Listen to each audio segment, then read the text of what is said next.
Special Containment Procedures. Provisional Containment Site-95 has been constructed near SCP-7027's point of terrestrial origin. Due to the relative isolation of Site-95 and the passive nature of GOI-0184/SCP-7027-1, minimal security is required. As of 2021, interacting with GOI-0184 is prohibited. Observation is to continue remotely as long as it does not disrupt the practices of GOI-0184. Refusal to comply with non-intervention will result in termination. Site-95 is to remain active to ensure the continued containment of SCP-7027-2. Research into SCP-7027-2 is to remain on hold for the foreseeable future. Description: SCP-7027 designates an anomalous phenomena primarily harnessed as a process of physical transfiguration and psychological augmentation by members of a monastic order located in the Karakoram mountain range. Individuals infected by SCP-7027 are classified as SCP-7027-1. The anomaly initially manifests as a 15 mm to 25 mm diameter black circular dot on the center of an affected individual's forehead. This mark superficially resembles a decorative bindi but is irremovable unless surgically excised soon after infection. As SCP-7027 progresses, it will consume the face of its host, causing the front of the skull to sink and eventually collapse into an indeterminately deep void before slowly spreading to the rest of the body. Flesh blackened by SCP-7027 does not reflect light and will, over a period of time, develop holes and fissures that further disfigure SCP-7027-1 and, like the aperture that consumed much of the host's head, displays physically impossible interior dimensions. Objects introduced to these voids are ultimately unrecoverable. SCP-7027 created cavities produce a continuous discharge, the emanation visibly behaving in a manner similar to a hot gas or plasma but appearing almost completely opaque, save for its outermost zone which bears a semi-translucent quality which blurs/distorts the space around it. All efforts to extract a sample have failed, leaving its chemical composition unknown, if chemical composition is in any way applicable to the anomaly. Despite its resistance to analysis, it has been discovered that the temperature around the fissures steadily decreases, closely approaching absolute zero as the SCP-7027-1 enters the final stage of infection, at which point they disintegrate before disappearing completely, leaving no trace of matter, including when the subject is held in a fully sterilized vacuum-sealed containment unit. The progression of SCP-7027 violates the law of conservation of mass, with the subatomic particles composing SCP-7027-1 undergoing annihilation without the apparent introduction of their respective antiparticles. The transformation occurs over decades and inevitably results in the destruction of vital organs, including the brain and heart.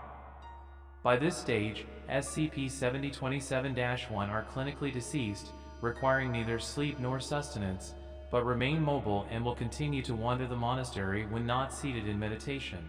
The Foundation has yet to uncover the exact source of SCP-7027, but physical symptoms of infection follow only after the monks have confined themselves within the walls of the monastery. These interiors are just large enough to allow for meditation and function as a form of sensory deprivation. The monks believe that, by immersing themselves in darkness, they allow their bodies to become its host. There have been reports from personnel at Site-95 describing possible paranatural encounters, but the ephemeral nature of these incidents renders them unconducive to repeat experimentation and classification. The following is a list of purported incidents. Sightings of mobile humanoid shadows without apparent source. Higher frequency of night terrors and sleep paralysis.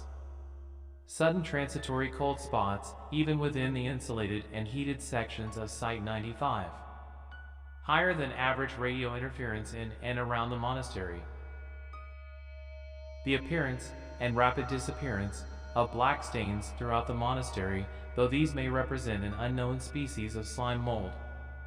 Long-term personnel displaying a steady decrease in feelings of self-worth during routine psychological examinations, without symptoms typically associated with depression, though this is possibly a mundane reaction to observing the practices and traditions of GOI 0184. The Foundation became aware of SCP-7027 in 1956, following reports of unusual disfigurements occurring among members of an isolated Buddhist sect in Tibet. Due to the singular nature of their philosophy, the sect and monastery had no formal name, but the residents of neighboring villages commonly referred to them as the Empty Ones, lit. Those who are empty of being.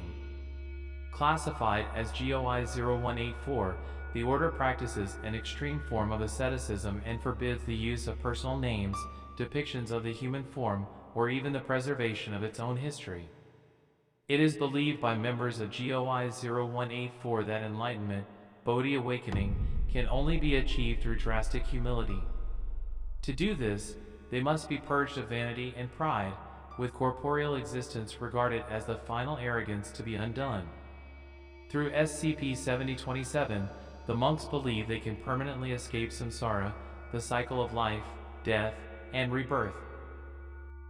Despite their surface resemblance to other Buddhist sects, GOI 0184 bears many significant deviations. For example, the monks of GOI 0184 believe in Akriyavada 1, a heretical doctrine which claims that moral acts have no consequences and therefore no influence on reincarnation. Unlike most monastic traditions, GOI 0184 includes both men, Gelong, and women, Gelongma, many initiated as children. All are expected to practice the same level of asceticism, regardless of age, gender, or physical health. This life of austerity includes the renunciation of material possessions, avoidance of physical pleasures, and meager diets that leave members in a state of chronic starvation, though without many of the symptoms associated with severe inanition. Members of GOI 0184 practice ritual self-mortification, believing that pain, humiliation, self-denial, and disfigurement aid in the destruction of ego. Prior to containment, methods of humiliation often involve visiting neighboring villages where the monks would remove their clothes, smear themselves in dirt and ash, and, non-verbally, beg or incite the locals into physically assaulting them. Despite frequent injury and infection, this behavior has never been observed to result in fatalities, and the villagers regard their actions as part of a tradition beneficial to the monks, as opposed to violence committed out of sincere ire. GOI 0184 does not actively recruit and instead receives initiates by anomalous means. Newly arrived members have refused to communicate, suggesting a priori knowledge of at least some of the order's tenets. As they are unwilling to divulge information, their reasons for joining are unknown. It is presently hypothesized that SCP-7027's influence extends beyond the monastery and is capable of compelling certain individuals to join through anomalous suggestion or possibly even direct control. The Foundation allows these supplicants within Site-95 as they provide a steady flow of SCP-7027-1 specimens for research, who willingly accept their permanent containment and do not interfere with the work of personnel. Due to the region's extreme terrain, it is possible that some of those called to the monastery do not survive the journey. As all members appear to be of Tibetan or Nepalese descent, it is likely that SCP-7027's reach is limited to the region or determined by a genetic component, but it is also possible that these common elements are purely coincidental. The single exception to this pattern is SCP-7027-1, 251, which will be further elaborated upon in the section detailing the incident of September 12, 1997. The monks of GOI 0184 maintain a vow of silence, leaving only a single person to represent and speak for the section. Rendered the de facto leader of GOI 0184, this individual, classified as Poi 539, refers to himself as a bodhisattva, whose position requires that he refrain from certain aspects of the faith in order to facilitate the path to nirvana for other monks, a practice not unheard of and which can be found in the Mahayana tradition of Buddhism. As a result, POI-539 has avoided infection by SCP-7027, though intends to seek a successor so that he might begin the process. Ground-penetrating radar detected the presence of man-made objects beneath the monastery and its surrounding land. Initial discoveries include a number of large ash deposits containing traces of paper, birch bark, and silk, most likely immolated manuscripts, and heavily damaged Buddhist statues and murals which have been carbon dated to the 14th century CE. Reconstructed statues were found to resemble the Buddha seated in a lotus position, but as no fragments of the face were discovered, it is hypothesized that the statues were procured intact, richly defaced to resemble SCP-7027-1, only to be shattered and buried some time later. Careful restoration of the murals would reveal depictions of robed figures, presumably monks, wreathed by an aura of black flames which undoubtedly represented SCP-7027. Based on this evidence, it can be surmised that GOI-0184 had not always forbade artistic representation but adopted aniconism, resulting in or preceding an iconoclastic episode between the 14th and 15th century CE. On April 17, 1987, the GOI-0184 monastery was damaged by a natural landslide. As the section was rarely used, there were fortunately no fatalities. The disaster would reveal the presence of man-made structures beneath the monastery. Following an archaeological survey of the site, it was determined that the ruins were Epi-Paleolithic and built not long after the arrival of modern humans to the region. Building material consisted of stone, bone, and clay, though the architecture itself displays a level of ingenuity uncommon among contemporaneous cultures. The structure had been built at the mouth of a natural mountain cavern, which was discovered to contain a gallery of well-preserved parietal art, including a pair of murals. The first depicts a tall white humanoid with their left hand over their heart, where splashes of red pigment suggest injury, and their right hand extended with the palm facing up. 6 ochre-colored humanoids prostrate themselves before the larger white figure. A black formless substance rises from the ground and enters the open mouths of the smaller, presumably human figures. Despite its greater size, the white humanoid is not depicted as domineering, more likely a teacher or spiritual leader than a king or conqueror. What at first was mistaken for a tail turned out to be a crack in the wall, but its appearance, along with the figure's enlightened countenance and pose, has led one Tibetan specialist to make a comparison to Photrelgen Changchup Sempa, the mythical monkey ancestor of the Tibetan people.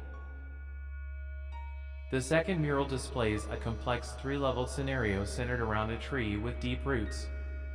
Viewed from the bottom up, it depicts black serpents gnawing on the roots which have black veins, perhaps to represent poisoning, infection, or the spread of a curse. The taint rises through the roots into the second level, where humanoids bite into the roots, removing the taint as someone would suck out venom.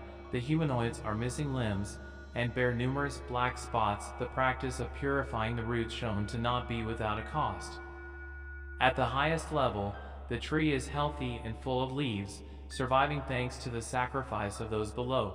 If the radiocarbon dating of this site is accurate, it is possible that individuals have been working to contain SCP-7027 for 20,000 years.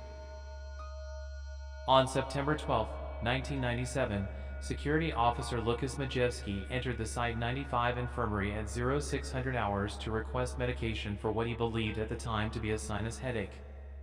Medical personnel immediately noticed a black spot on Majewski's forehead and after a thorough physical examination, determined that the subject was infected by SCP-7027 and exhibiting the first visible symptom of SCP-7027-1 transformation.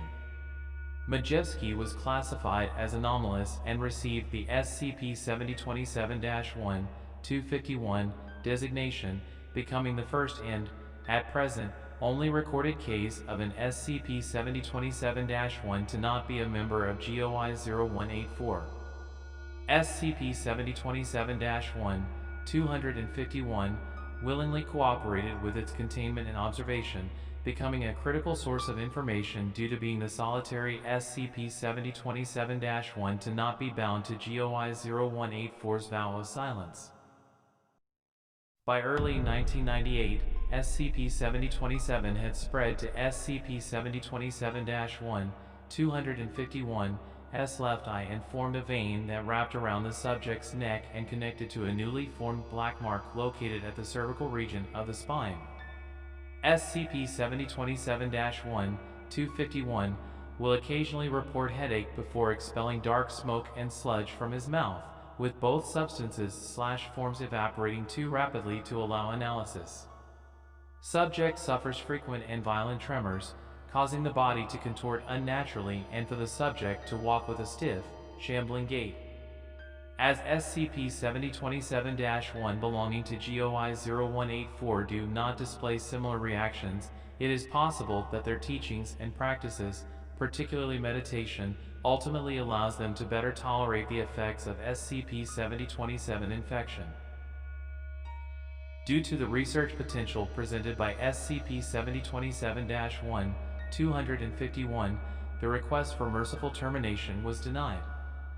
SCP-7027-1, 251's transformation displayed significant deviation from other SCP-7027-1, warping the body in conjunction with its increasing number of void pits, each of which steadily grew in circumference at a rate of approximately 1.3 centimeters per year, and fusing the subject to the containment room floor. Prior to the cessation of brain activity, the subject developed symptoms of dementia and acute memory loss, though it is unknown if these were caused directly by SCP-7027 or were a natural response to SCP-7027-induced trauma. By late 2001, SCP-7027-1, 251, lost the ability to see but retained its mouth and right ear. SCP-7027-1, 251, would not regain consciousness until 14 days after the December 23, 2000 interview and was unaware of its last conversation, displaying increased memory loss and confusion. By late 2001, the subject's lower body and left arm coalesced into a shapeless, hardened mound and its remaining epidermis developed a gray, cracked appearance.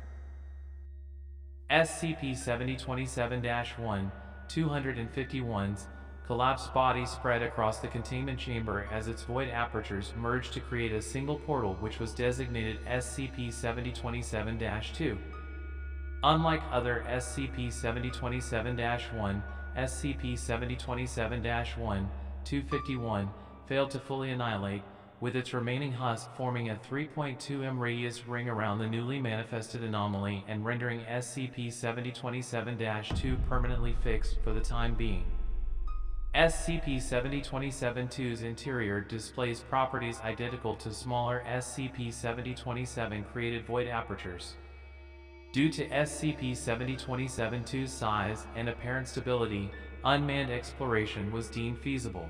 SCP-7027-2's interior environment is hazardous to organic life but exhibits conditions similar to the vacuum of space, though with abnormally low temperatures comparable to the Boomerang Nebula, Leda 307-4547-6. Despite these similarities, there is nothing else to suggest that SCP-7027-2 connects to outer space, as no stars have been observed from within.